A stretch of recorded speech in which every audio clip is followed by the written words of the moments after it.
Well, we have breaking lying news tonight. The Vice President of the United States now says that Donald Trump and Jeffrey Epstein hated each other. Here is video of Donald Trump and Jeffrey Epstein just hating each other, can't stand each other, just dying to get away from each other at that party, just unbearable. Look at how much they hate each other. And we have an endless stream of photographs, more than we have time to show you, of Jeffrey Epstein and Donald Trump just hating each other. And here is what Donald Trump said about Jeffrey Epstein in a 2002 profile of Jeffrey Epstein in New York Magazine. When offered the opportunity to express how much he hated him, he said, "I've known Jeff for 15 years. Terrific guy. He's a lot of fun to be with. It is even said that he likes beautiful women as much as I do, and many of them are on the younger side." And here is the now world-famous birthday card that Jeffrey Epstein received on his 50th birthday in 2003 with Donald Trump's signature. The birthday card says, "We have certain things in common, Jeffrey." But it doesn't say that the thing that we have in common is that we hate each other. The last line of the birthday card above Donald Trump's signature is, "A pal is a wonderful thing. Happy birthday, and may every day be another wonderful secret. Donald J. Trump." A pal is a wonderful thing. When's the last time you said that to someone you hate? Donald Trump has hated me for 15 years, ever since I started calling him a liar on this program when he first opened his mouth about President Obama's birth certificate. And in 15 years of hating me every day, Donald Trump has never sent me a birthday card. And I strongly doubt that Donald Trump has ever sent J.D. Vance a birthday card as loving as the one he sent to the man who said he was Donald Trump's closest friend for 10 years, Jeffrey Epstein. Jeffrey Epstein hated Donald Trump, and Donald Trump hated Jeffrey Epstein. This democratic idea that somehow he was Epstein's best friend, that is a hoax. That's how sad it is now to be vice president. That was James David Vance's desperate attempt today to defend Donald Trump in Georgia. And what you can see in J.D. Vance now is a politician trying to move with lead weights on his ankles, Trump lead weights, while handcuffed to Donald Trump. And J.D. Vance will never get those Trump handcuffs off, not for the rest of his life. J.D. Vance's entire political career is based on the public worship of Donald Trump. After J.D. Vance compared Donald Trump to Hitler before J.D. Vance decided to become a Republican candidate for Senate. And now J.D. Vance's political future is disappearing before him as Donald Trump sinks ever lower in political polling, pulling the handcuffed J.D. Vance down with him. 64% of Americans disapprove of Donald Trump's war. The war that J.D. Vance just spectacularly failed to end by failing miserably and completely in his preposterously amateur version of peace negotiations with Iran. And a week ago, J.D. Vance disgraced himself and the vice presidency of the United States by following Donald Trump's orders to travel to a foreign country to campaign for the re-election of a prime minister of that country. That would have been an impeachable offense before the collapse of all principles and integrity in Washington's Republican Party. J.D. Vance humiliated himself on stage with Viktor Orban. And as if to prove to people, the people of Hungary, that he is just a puppet on Donald Trump's strings, J.D. Vance actually got Donald Trump on speakerphone on the campaign stage, where the President of the United States, for the first time in history, campaigned for the election of a foreign leader in a foreign country with his own voice, which would have been an impeachable offense prior to Donald Trump's complete corruption of the Republican Congress. And the big news, the joyous news that we had to report to you last night about that election is that Donald Trump and J.D. Vance lost, and lost as badly as was imaginable. Viktor Orban lost more decisively and by a greater margin than anyone predicted, which meant that J.D. Vance is the first American vice president to lose an election in a foreign country. And that should make it ever more clear to J.D. Vance himself and the Republican Party just how badly J.D. Vance will lose if he is the next Republican nominee for president. The big win for democracy in Hungary and the crushing defeat of Donald Trump's corrupt political interference in Hungary was not the only election loss for Donald Trump to report last night in Canada. 3 Liberal Party candidates won special elections to the Canadian Parliament, thereby solidifying the Liberal Party's full control of the Canadian government under Prime Minister Mark Carney. Prior to Donald Trump's attacks on Canada, prior to Donald Trump's deranged insults to Canada, prior to Donald Trump's publicly expressed demented desire to annex Canada to the United States and make it the 51st state, the Liberal Party was in deep, deep trouble in Canada. It was wobbling. The Conservative Party was on the rise. But then the Liberal Party rose up against the right-wing lunatic south of their border. And Canadians elected a publicly modest banker who had never run for office as the Liberal Party Prime Minister of Canada, Mark Carney. And when Prime Minister Carney visited Donald Trump in the Oval Office, Donald Trump discovered that here was a foreign leader who had no intention of trying to flatter Donald Trump into some kind of working relationship. The Prime Minister's response to Donald Trump's trade war against Canada was to fight right back. And Canada is winning that trade war. The Prime Minister rallied the Liberal Party before the special election vote in a speech filled with thunderous applause and cheering for that mild-mannered man who never expected to be rallying Canada in opposition to the President of the United States of America. And when you listen in a moment to what the Prime Minister said, know that you are listening to the international sound of resistance to Donald Trump, and know that you are listening, in this case, to the sound of victory over Donald Trump, a sound that will be heard in this country. And listen to what that victory feels like in that audience of Canadians who never expected to be rising up against an American presidency. And listen to how the best neighbors a country could ever have, the most stable and loyal and friendly neighbors a country could ever have, Canadians. Listen to these Canadians at the very mention of Donald Trump's state of Florida, which they used to love to visit. This is not the time for politics as usual, for petty differences, for political point scoring. United, we will build Canada strong. A Canada for all, a Canada strong that no one can ever take away.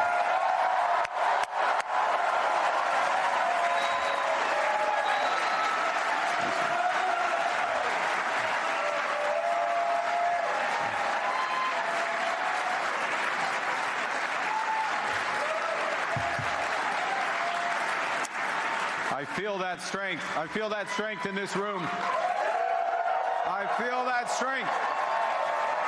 I feel that strength. As Diana mentioned, we feel that strength across this great country. At this decisive moment, Canadians are demonstrating just how strong we are.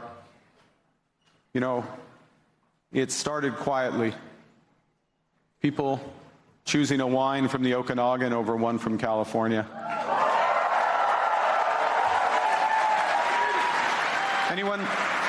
Anyone had any bourbon recently? No. Sorry. A family planning a vacation to Prince Edward Island instead of booking flights to Florida. Small individual acts of solidarity. but repeated millions of times. And together, they make a statement. We are the masters of our destiny.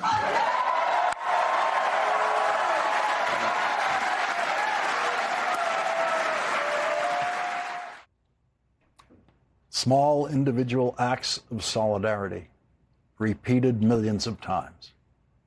That is what it will take. That's what it will take to beat Trumpism in the next congressional election and in the next presidential election. That's what can happen here. Small individual acts of solidarity, repeated millions of times. That wasn't Hungary we were watching just then. That is Canada. If Canadians can do it, this country can and should do it. The international sound of resistance to Donald Trump was heard in the British House of Commons.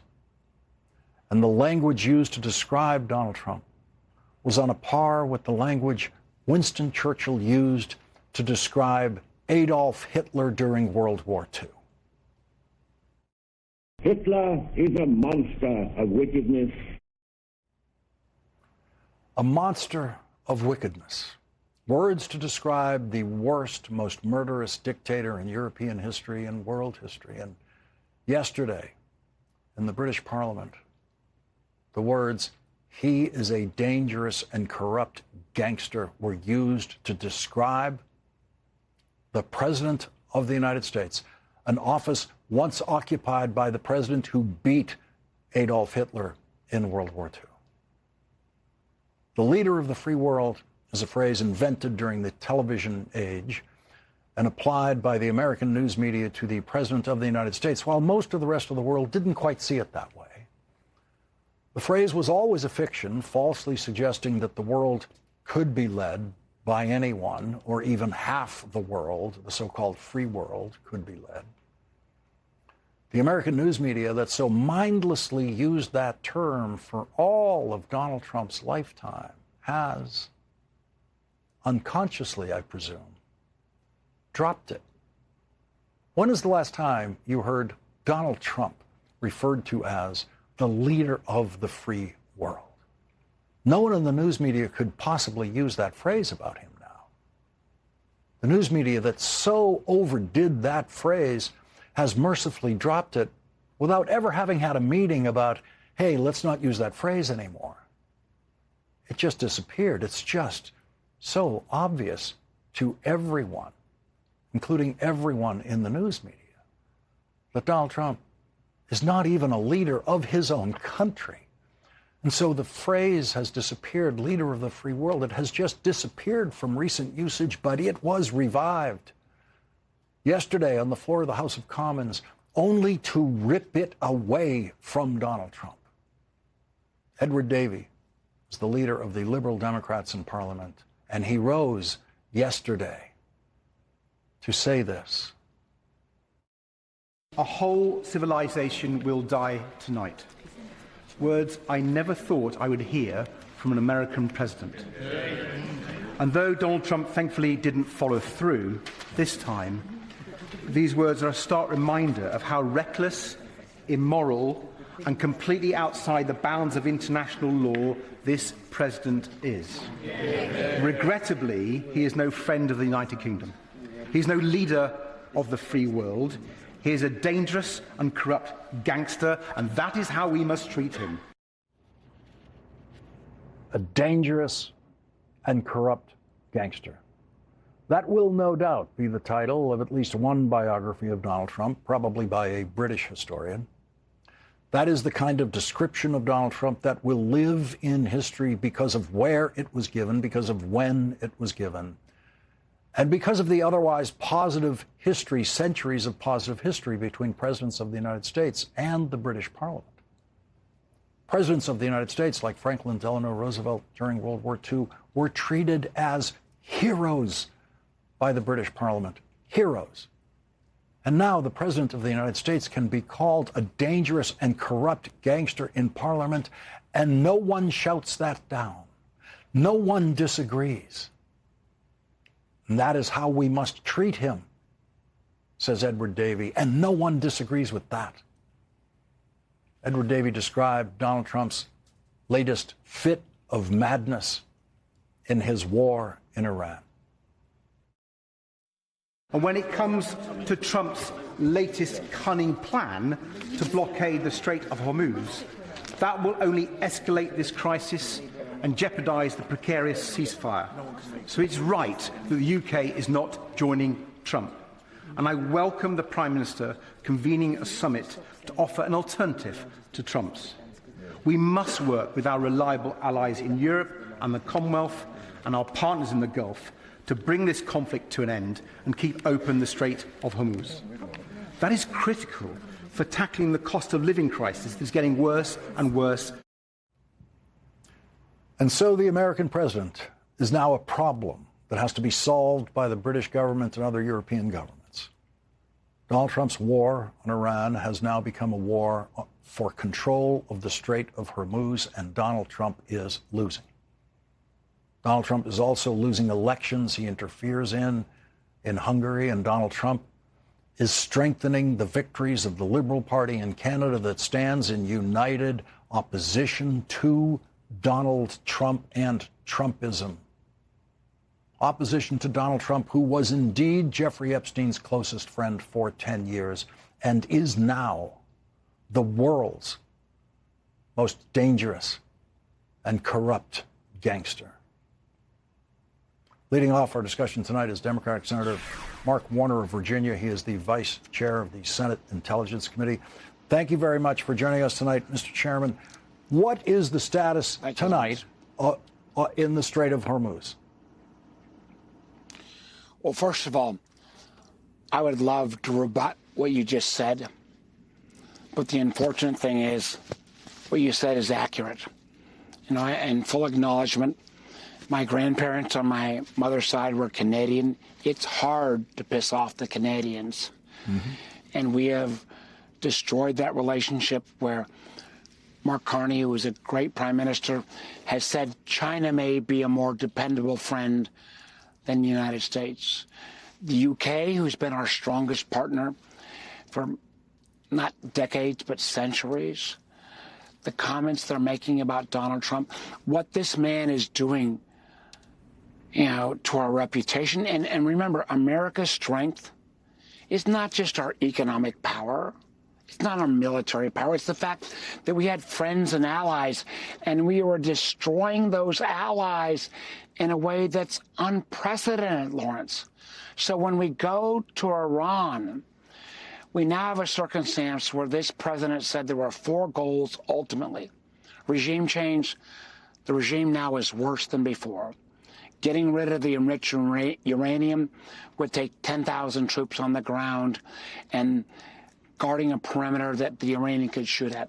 Ballistic missiles, they still have, obviously, capabilities. They shot down some of our planes. And, Lawrence, the thing that it just makes me crazy is the Ukrainians, Vladimir, Zelensky offered us all of their anti-drone technology that they have perfected, and we turned them down. And Donald Trump says, you know, we have beaten Iran. They control the Strait of Hormuz. They have hundreds of speedboats that they can put mines and bombs. And the idea that somehow America is going to blockade the southern end of the strait, we are now looking, not my words, but the worst energy crisis in our lifetimes. I'm old enough to remember the oil shock of 1973, that gas prices will not come down shortly.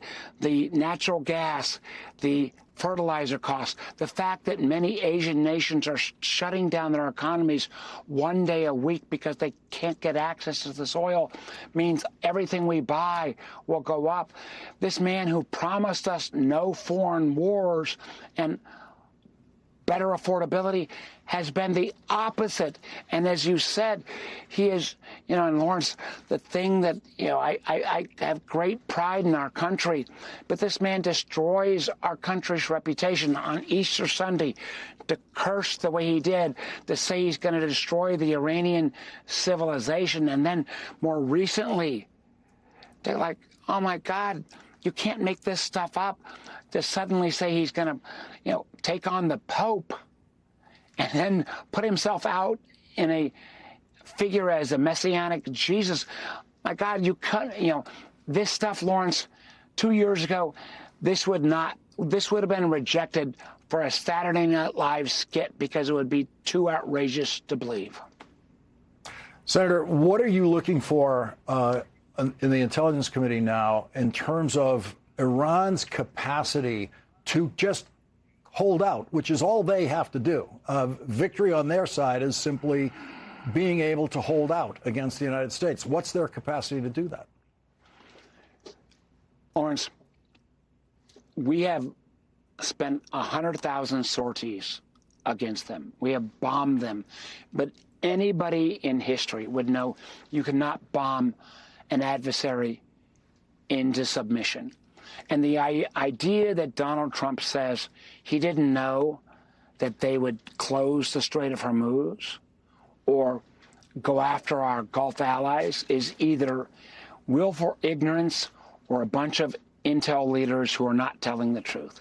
So the unfortunate thing, and I love our country and I believe in our values, but in so many ways, 46 days in, America is less strong, and the Iranian regime, which is, by the way, more radical than it was before, can, on some level of truth, say, we just took on America and Israel and fought them to a tie, although maybe even more than a tie. They have ballistic missile capabilities. They have closed the strait. Their regime is more radical.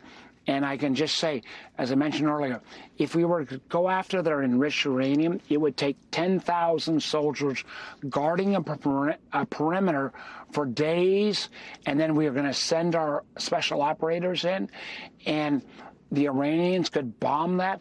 I've been across Virginia countless times in the last few days. I've said, how many of you are willing to put your sons or daughters or grandchildren on the ground in Iran to fight this war? And all of this was knowable. It's not just, this is not just political. This is like who we are as a nation, who we are as a world leader, and how we have actually made America and our allies weaker in that region 47 days in. And there is no easy exit for anyone. Even if he declares, victory tomorrow, the energy crisis, do not take my word. Look at anybody, gas, natural gas, jet fuel, fertilizer, aluminum. This will be with us for not weeks, but months and potentially years. And a president that promised no foreign wars and less prices, it's why the rest of the country is turning against us. And what you did so brilliantly, and it makes me my heart sick, is looking at how we are viewed around the world. We have spent 75 years trying to say, with all our flaws, and God knows we've got a lot of flaws, we were the good guys. We don't have that claim anymore. Senator Mark Warner, thank you very much for starting off our coverage tonight. Thank you, Lawrence. Thank you.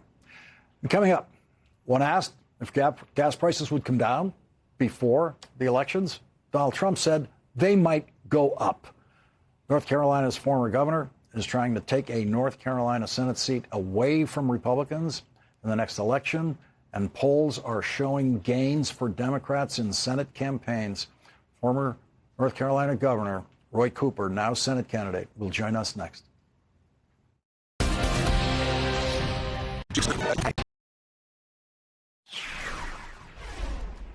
North Carolina's former Republican governor, Pat McCrory, said that Donald Trump has created total chaos for Republicans. I think the biggest conflict is the economy. As a result of the war, and even before the war, we had issues of the economy here in North Carolina, and that's why this could be a switch state for the Republicans moving to the Democratic side of the aisle. The administration's doing a very poor job in that area, and yes, that's going to impact the midterms, especially every time you fill up your gas tank. Now, a lot of things can happen between now and November, which could completely reverse it, but right now there is just total chaos. And Donald Trump adds to that chaos every day with comments like this. So do you believe the price of oil and gas will be lower before the midterm elections? I hope so. I mean, I think so. It could be. It could be or the same or maybe a little bit higher, but it should be around the same. Joining us now is former North Carolina Governor Roy Cooper. He is the Democratic nominee for United States Senate in North Carolina. Thank you very much for joining us tonight, Governor. Is there anything you want to disagree with in former Republican Governor Pat McCrory's comments about the total chaos for Republicans created by Donald Trump? I think he's talking with the same people that I'm talking with in North Carolina. I talked to a man in Scotland County, rural eastern North Carolina town, who has to drive a long commute, paying $60 to fill up his gas tank. That's a lot. We know that people are getting hit hard with grocery prices and utility prices, and they just want change. We've got a lot of momentum right now, but we have to keep our eye on the ball. I've been around politics in North Carolina for a long time, and I know that this is going to be a tough race. We're going to need people's help. We want them to go to roycooper.com and make sure that we've got the resources to win this race and get it across the finish line. And Republicans are now pouring massive amounts of money into North Carolina to try to stop you because they see you, Washington Republicans see you as the candidacy that could tip control of the Senate to the Democrats. Well, my opponent, Michael Whatley, has lobbied for years in Washington for utility companies and for big oil, and they're all coming to his rescue. There are going to be hundreds of millions of dollars that are going to come into North Carolina against me. But we are ready for this because we have the message that we want to make stuff cost less. And I've been going all over the state, rolling out our policies on how we want to reduce the cost of gas and groceries and utilities and childcare and housing. Pender is suffering right now as a farmer from tariffs that this administration has put on him. John, who owns a small business and lives in a home in the mountains, is getting hit with higher utility bills in both places. Meredith is worried about her child, Vivian, who has cerebral palsy, and she's scared to death that all of these attacks on health care from Washington are going to take her Medicaid away. We know that people want a change. They're tired of what's happening in Washington. I feel it across North Carolina, but we know in this state that we haven't done well electing Democrats. We've only had 2 Democrats in almost 40 years elected to the Senate. And the current Republican Senator, Tom Tillis, won twice, but never led and had a statistical lead in a public poll the entire time he ran both elections. So Democrats often are ahead until they're not. And we just need to make sure that we get in there and finish just this job. We need people's help. We need them to volunteer. This is such an important time for our country, and we need to make stuff cost less across the board. Thanks for that warning on North Carolina polls. Senate candidate Roy Cooper, thank you very much for joining us tonight. Thanks, Lawrence.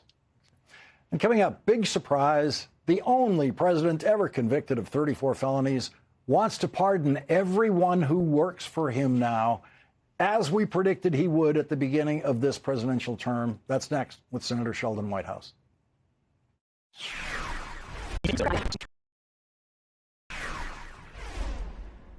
As predicted here at the beginning of this presidential term, Donald Trump is now reportedly promising to pardon everyone who works for him. And of course he is. Under the headline, Trump promises mass pardons to staff before leaving office, the Wall Street Journal reports that Donald Trump said, "I'll pardon everyone who has come within 200 feet of the Oval." Another person who met with Trump earlier this year said the president quipped about pardoning anyone who had come within 10 feet. In one conversation with advisors in the dining room next to the Oval Office last year, Trump said he would host a news conference and announce mass pardons before he left office. Several aides said Trump raises the pardons so regularly that some of his advisors now laugh about it. the president has repeatedly raised the specter of pardons with White House aides and other administration officials, particularly when staff have suggested they could face prosecution or congressional investigations over decisions. Joining us now is Democratic Senator Sheldon Whitehouse of Rhode Island. He's a member of the Senate Judiciary Committee and the Senate Finance Committee. Senator, mass pardons for all, which felt easily predictable at the beginning of this presidential term. Fine minutes. It calls to mind the legal phrase consciousness of guilt.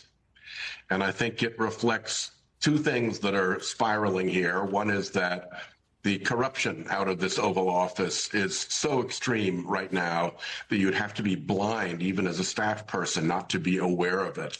The various crypto schemes and the ways in which the Trump family is making money. Who knows what deals they're trying to cut with the Russians in those negotiations. All of that creates a real danger to staff people. And the second part of this is that Trump really seems to be psychologically, mentally decompensating a bit. And his decisions get more dangerous, they get more rash. And that, I think, frightens staff also, that he'll ask them to do things that are plainly illegal. And so these two pressures of all the corruption and of his mental decompensation, I think probably are creating a lot of pressure around the staff. And that's why he has to constantly reassure them, don't worry, I'll pardon you, I'll pardon you, I'll pardon you, which I don't think has been a conversation in past Oval Offices. It's almost stunning that it's there. Mm-hmm. You know, John McCain was a friend of mine, and he used to say about Russia is a gas station run by gangsters that have an army.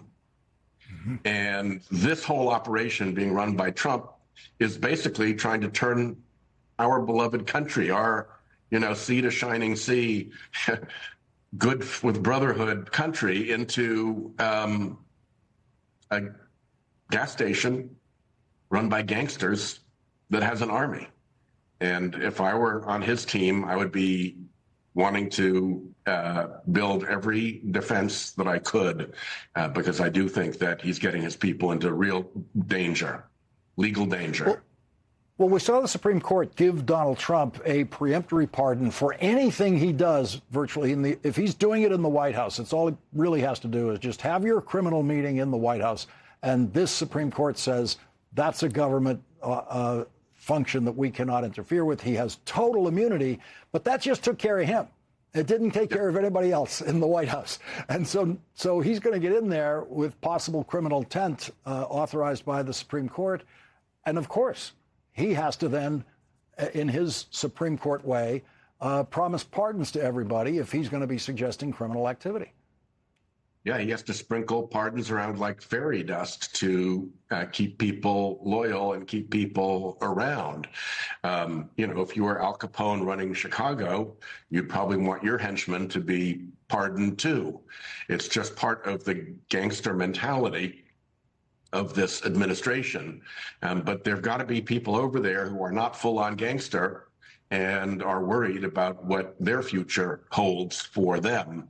I wouldn't be surprised if there were people who are starting to lawyer up just to have somebody, to talk to make sure that they've got their own legal defenses in place and that they know where they need to pull the ripcord and get the hell out of there. Senator Sheldon Whitehouse, thank you very much for joining us tonight. Thank you. And coming up, however bad you thought Elon Musk's takeover of the United States Agency for International Development was, it was actually worse on the inside. Nicholas Enrich was there. He was inside at USAID. He saw them. He saw the Elon Musk children come in to destroy the work of that institution. He has described it in his new book titled Into the Wood Chipper. This is as important a book as we will discuss on this program this year. Nicholas Enrich will join us next.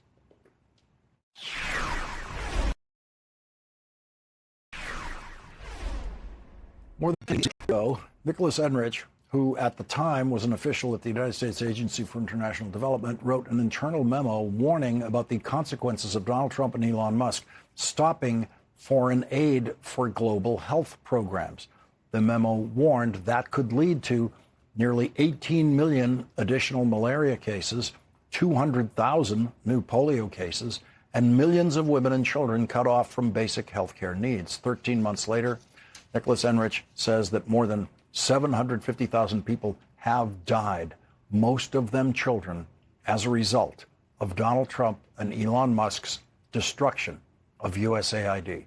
In his new book, Into the Wood Chipper, a whistleblower's account of how the Trump administration shredded USAID, Nicholas Enrich describes a meeting with Joel Borchert and Ken Jackson, two of the people Donald Trump appointed to oversee the destruction of the United States Agency for International Development.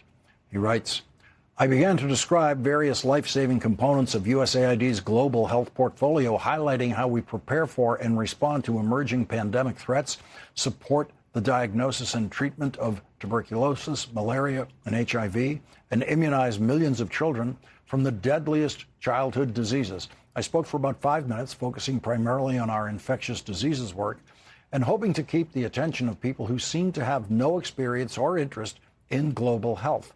When I finished, the room was silent, the political appointees looking at one another in what appeared to be disbelief. The silence was broken by Ken Jackson, who chuckled softly and shook his head. Wow, there really is so much that USAID does that we never knew, he said. This is the story that needs to get out there. Joel, also smiling, chimed in next, echoing Jackson's amazement. I had no idea you did this, he said. As a Republican, when I think of USAID, what it does in global health, I assumed it was just, abortions. I didn't know whether to laugh or cry. Joining us now is Nicholas Enrich, former acting assistant administrator for global health at the United States Agency for International Development. His new book, important book, Into the Wood Chipper, a whistleblower's account of how the Trump administration shredded USAID, is available today. Thank you very, very much for joining us. Thank you for the important work you did at USAID. Thank you for delivering this book, which tells us the story that is just so stunning and does fill in what I was actually supposing from the outside. I heard you describe on Morning Joe this morning the people who came into the agency from the Trump administration. You said you could divide them into those who were cruel and those who were buffoons. And that's the only possible explanation I could come up with watching it from out here about what they were doing. Yeah, that's correct. I think especially the Doge side of things, we were mostly dealing with what I referred to as buffoons. They were uninformed, they were unqualified, they came in on a mission to destroy the agency without having any idea what it did. That example that our chief of staff of the whole agency, when he didn't know what USA did in global health, he thought that the only thing we did was abortions, which just goes to show how ignorant the leadership was of the agency that they were trying to destroy. The grim outcome of what occurred was entirely predictable. We knew, anyone who's been to any of these countries that USAID serves has seen it in action. I've seen it in action in Africa. I've seen the lives saved right there at the local clinic with babies being brought in and being treated that never would have been treated any other way. It was all so predictable how deadly this would be. Right. As you mentioned, over 750,000 people have already died. And again, it's important to note that those are unnecessary deaths. They would not have died if USAID had still existed. But I think it's just a large number. But when you think about the individual families that were involved, when you think about mothers or pregnant women who are unable to access emergency childbirth services because clinics were closed, or families who had to choose between which of their children to feed because USAID's food supplements were no longer available to them. It's those, multiply those stories by hundreds of thousands, and then we start to see what that impact really looks like around the world. Nicholas Enrich, thank you very much for joining us tonight. We're going to want you to come back to discuss more detail of this important new book as titled Into the Wood Chipper, a whistleblower's account of how the Trump administration shredded USAID. This is the cruelest thing, the specifically cruelest thing that Donald Trump and Elon Musk did together. We'll be right back.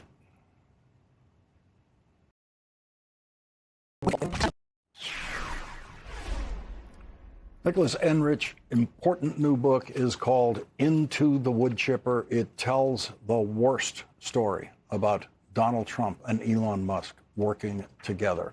This condemnation will live in history against Donald Trump forever. The 11th Hour with Stephanie Ruhle starts now.